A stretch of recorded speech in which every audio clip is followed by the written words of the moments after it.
제가 요즘에 그 트럭 경기가 지금 무척 안 좋다고 이제 자주 얘기를 하게 되는데요.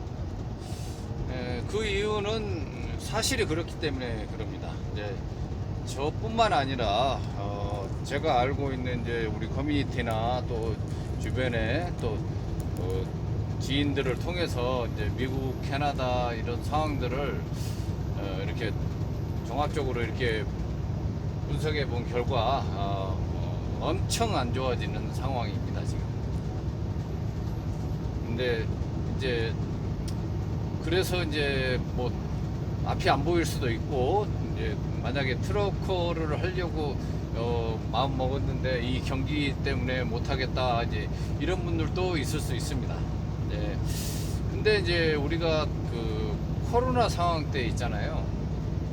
코로나 상황 때 정말 아무것도 할 수 없는, 전부 뭐 막혀서 캐나다에 이렇게 들어오는 것 자체가 이제 뭐 전 세계적으로 다 이제 봉쇄가 됐기 때문에 불가능했는데요. 그때가 저는 이제 기회라고 이제 자주 말씀드렸어요. 아무도 못 들어오니까 이럴 때 들어오면은 뭔가가 된다. 그리고 이럴 때 준비를 해야지 되고, 또 다른 또 좋은 또 정책들이 나올 수도 있다. 이제 그렇게 해서 이제 그때 이제 코로나 때 유일하게 이제 들어올 수 있었던 게 이제 유학이었기 때문에요. 뭐 나이가 많든 작든 상관없습니다. 60 넘은 사람도 유학으로 해서 그 퍼밋을 받았고요. 그리고 이제 배우자가 있는 사람들은 이제 또 그걸 이용해서 이제 무난하게 코로나 상황에서도 들어올 수 있었습니다. 그리고 이제 막 코로나 그 봉쇄되기 직전에 이제 빠르게 이제 이렇게 판단해서 이제 들어왔던 사람들, 이런 사람들은 다 지금은 뭐 그전에도 말씀드렸지만 뭐 영주권을 받은 사람들이 이제 그때 다 들어왔던 사람들이 영주권을 다 받아요. 그리고 이제 다들 찬스가 되고, 그러면은 이제 그 위기를 남들은 위기라고 하고 못할 때 내가 그걸 기회로 만들 수 있는 거거든요. 트럭도 마찬가지거든요. 이렇게 계속 뭐 간다는 그런 것은 또 뭐 안 간다는 보장도 없고 간다는 보장도 없지만은, 기본적으로 우리가 판단해야 될 건 뭐냐면은 이 물류 시스템에 대한 그 이해가 딱 있으면은 그냥 자신감이 생길 겁니다. 왜냐면은 그전에도 이제 그 우리가 뭐 그 다음 지금 뭐 한국 사람들은 뭐 그 4차 산업이라고 그러는데, 지금 빠르게 지금 직업들이 그 변하고 있어요. 그래서 그전에 가지고 있던 그 유망한 직업들도요, 하루아침에 그냥 버려지는 이제 그런 상황입니다. 지금 인공지능이 모든 걸 다 이제 장악하게 되고 있고, 이제 그것을 다 활용하고 있고 그러기 때문에 그게 뭐 사람이 해야 될 일을 뭐 하루 종일 해야 될 것을 몇 초 만에 해버리니까 뭐 더 이상 인간이 이제 경쟁력이 없어지는 그런 직업군들이 많이 생겨날 수밖에 없어요. 그러니까 대변혁이 일어나고 있는데, 이제 이렇게 되다 보니까 뭐 트럭커도 뭐 이제 이렇게 되지 않냐, 이제 이렇게 생각하는데, 아마 트럭커가 그 정도 될 것 같으면 모든 게 상황이 끝날 겁니다. 아마 가장 그래도 마지막까지 남아있는 직업이 그래도 트럭커가 되지 않나, 이렇게 생각이 들어요. 모든 건데 이것도 자동화되고 뭐 이제 전기차 나오면서 그 다음에 자율주행 나오고 이제 조금씩 이제 확대돼 가죠. 그건 맞는데 이걸 한순간에 다 그 몇 년 안에 불가능합니다. 이거 인프라를 갖추는 것도 그렇고 그렇게 쉬운 일이 아니거든요. 그러니까 뭐 지금 트럭커를 시작하시는 분들이 그런 거 뭐 20년 후, 30년 후에 나타나는 상황을 걱정해서 이거 트럭커를 안 하겠다 그러면요, 장담컨대 5년 후에 어떤 직업이 안정하다는 직업은 하나도 없습니다. 지금 상황에서 보면은 어차피 그 직업의 형태들이 다 바뀌게 돼 있어요. 기존에 잘 나가던 직업들이 그게 이제 하루아침에 이제 쓰레기가 되고, 근데 그 변화 속도가 그래도 늦게까지 가는 게 트럭이라고 생각을 해요. 이건 뭐 이걸 어떻게 할 수 있는, 단순간에 할 수 있는 획기적인 그런 것은 힘들 것 같아요. 이제 자율주행으로 가면서 그게 이제 차근차근 하나씩 도입이 되는 거지, 뭐 하루아침에 이게 완성이 됐다 그래서 뭐 트럭커들은 이제 필요 없다 이런 것은 있을 수 없는 일이죠.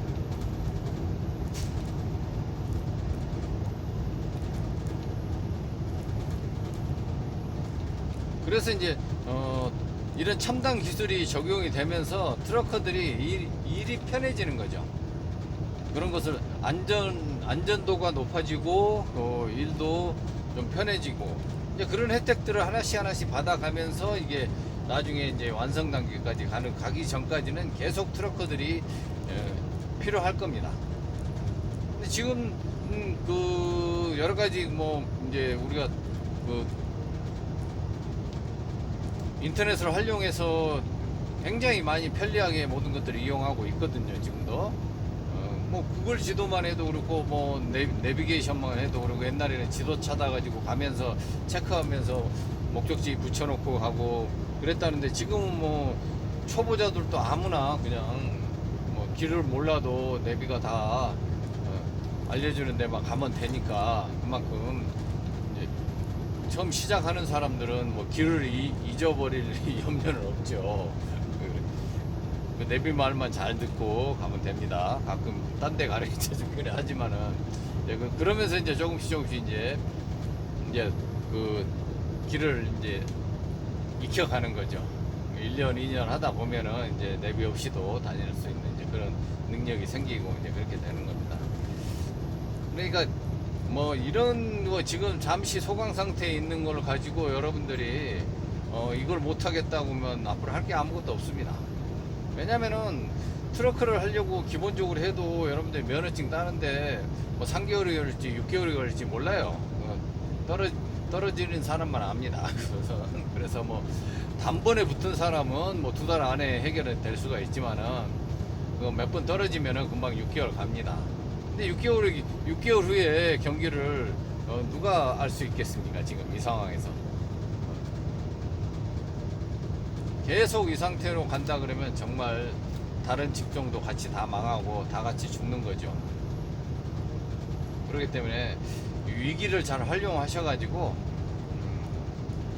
하던 길에 그 포인트를 잘 짚으셔야 돼요. 정말 이게 순간적으로 사라지는 건가, 아니면은 내가 이거 해서 어느 정도 또 이제 기회를 창출해서 내가 이런 기간에 준비를 해놓고 나중에 또 경기가 또 좋아지고 물류가 활발해지면은 또 그때는 또 취업 시장이 또 넓어지고 그러니까 바로 도전할 수 있고 이제 그런 거잖아요. 근데 막상 경기가 좋아졌다고 해서 그때 준비하면 이미 늦어요.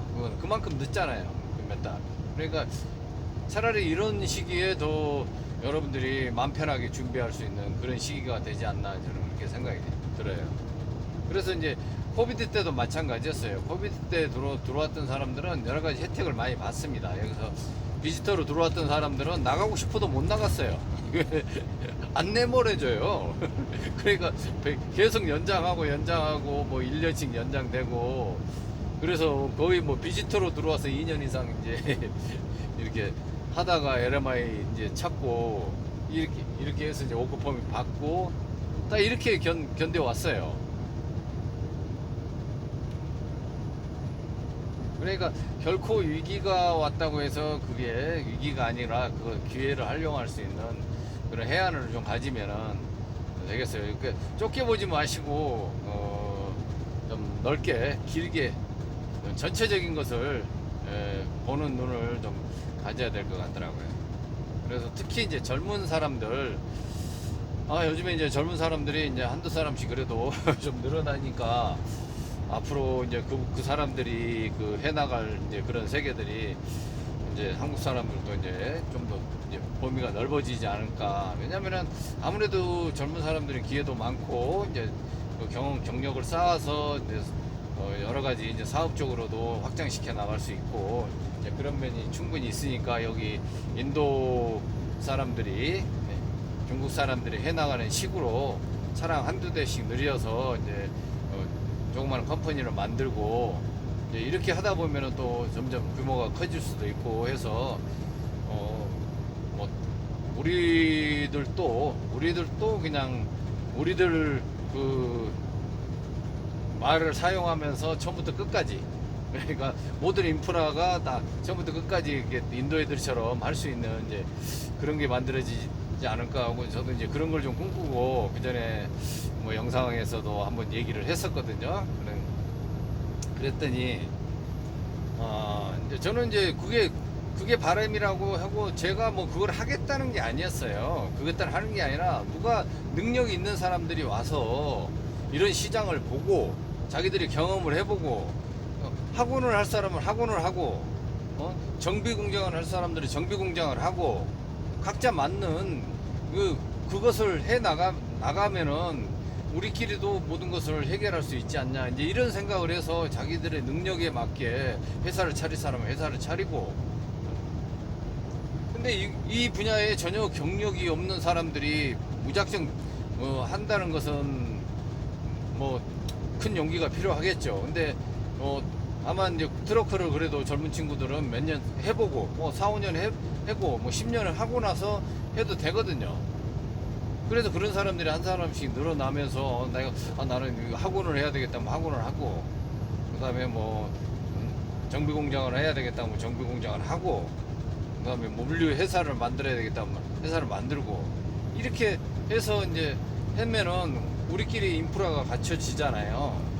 그러면 이제 뒤에 오는 사람들이 점점 이제 좀 손쉽게 이제 할 수가 있고, 이제 그 영향력도 이제 커질 거라고 생각을 하거든요. 지금 인도 애들이 다 그렇게 하고 있거든요. 인도 애들이나 중국 애들이나 그런 애들은. 그랬는데 이제 내가 그렇게 얘기하니까 어떤 그 영상에다가 이제 그 댓글을 달았던 사람인데, 공무원이라 그러더라고요. 자기가 공무원이었는데 좀 이제 고위직에 있었나 봐요. 이제 제가 그렇게 얘기하는 게 딱 지가 사기 당했던 사기꾼들이 얘기하는 수법하고 똑같다는 얘기예요. 그래가지고는 그래서 내가 어이가 없어가지고 거기다가 그냥 대꾸 하려다가 그냥 냅둬 버렸어요. 그냥. 근데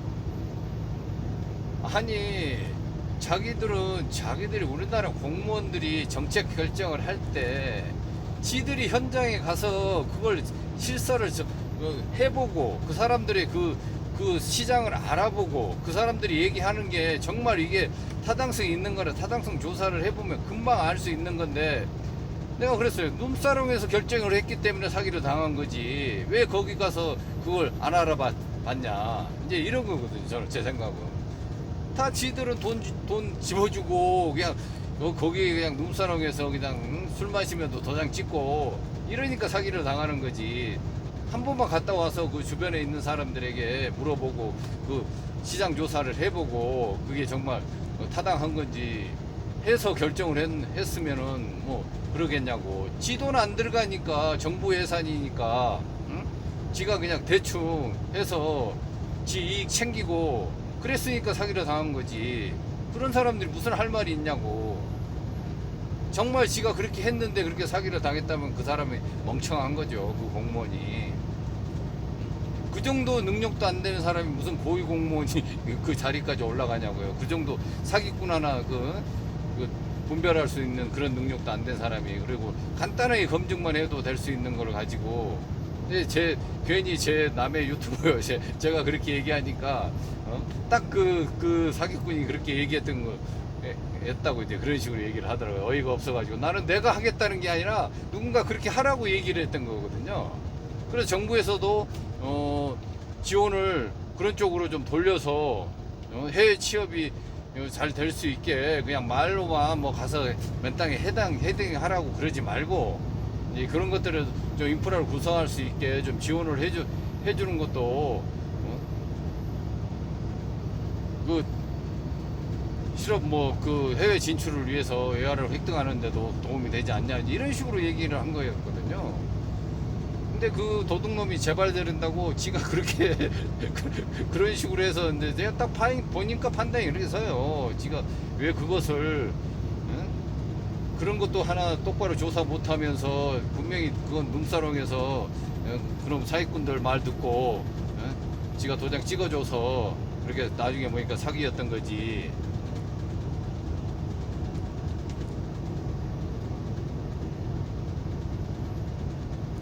그런 사람도 있어요. 그러니까 자기가 자기 경험이 보고 다른 사람도 다 이제 그렇게 그럴 거다 이제 그런 식으로 의심을 하는 거죠. 아니 내가 그렇게 한다 해가지고 투자를 하라 그랬으면은 내가 그런 소리를 들을 수도 있겠지만은 그 말을 들어보지도 않고 끝까지 그 문맥을 이해하지도 못하면서 거기서 뭐 함부로 그냥 뭐 사기치지 말아니 이딴 식으로 얘기한다는 게 웃기는 거죠. 그러니까 그 정도 능력밖에 안 되니까 그 사람이 그 사기를 당한 거였어요. 내가 보니까. 저기가 조금만 현명했으면 그렇게 됐습니까? 혹시 이 영상 보고 그때 그 댓글 달았던 사람 할 말 있으면 하세요. 제 말이 뭐가 잘못되고 뭐가 사기성이 있고 그리고 본인이 어떻게 사기를 당했는지 그걸 한번 밝혀보세요. 얼마든지 좋습니다. 저하고 뭐 토론해도 괜찮고. 그런 사람들도 있더라고요.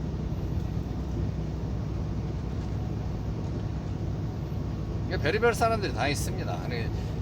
모든 시각을 자기 시선에서만 바라보니까 이제 그렇게 되는 것 같은데. 그러니까 이런 위기다고 생각해서 트럭 시장이 안 좋다고 하는 것은 사실이에요. 사실인데 이것 때문에 주춤할 이유까지는 없다고 저는 생각을 해요. 이럴 때 기회를 더 만들어서 나중에 도전을 하면은 이제 그때 이미 준비된 사람들에게 기회가 찾아온다는 것을 말씀드리고 있는 겁니다. 그리고 정말 젊은 분들이 대학 졸업해서 한국에서 그거 뭐 직장 생활 뭐 좋은데 들어가 봐야 얼마나 뭐 연봉이 뭐 몇 년 안에 1억 되겠습니까? 그런 거 다 판단하셔가지고 이게 단순하게 트럭 운전이나 해야지 이런 것들이 아니니까 사업적으로도 얼마든지 여러분들이 꿈을 펼칠 수도 있고 이 세상을 넓게 보면서 또 다른 것들을 계획할 수도 있고 그럽니다. 이 트럭 드라이버라 해가지고 이게 뭐 트럭 운전만 하고 있는 뭐 아주 무식한 사람들이라고 이렇게 생각하시면 안 돼요. 계속 매일 다른 것을 보고 다니고 새로운 것을 맞이하기 때문에요. 이런 경험에서 나오는 창의력도 엄청납니다. 창의력이라는 것은 어느 날 갑자기 하늘에서 뚝 떨어져서 뭐 공부를 많이 한다고 생기는 것도 아니고 두뇌 개발을 한다고 해서 생기는 게 아닙니다. 어차피 그 모든 창의력은 자기가 경험치에서 나오는 거고 그것을 약간 변형하면서 만들어지는 게 창의력이지 뭐 창의력이 뭐 특별히 뭐 뛰어난 사람들은 뭐 그 사람들이 특별히 뛰어나서 그런 게 아니라 기존에 있던 것을 약간 그걸 수정해서 변형시켜서 그렇게 만들어내는 사람들이에요.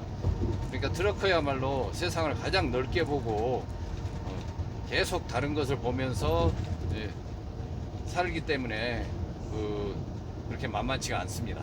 이게 그렇게 쉽게 봐야 될 그런 것도 아니고요. 그런 여러 가지 장점도 많고 그러니까 젊은 사람들 두려워하지 말고 한번 도전해 봤으면 좋겠어요. 제 생각입니다.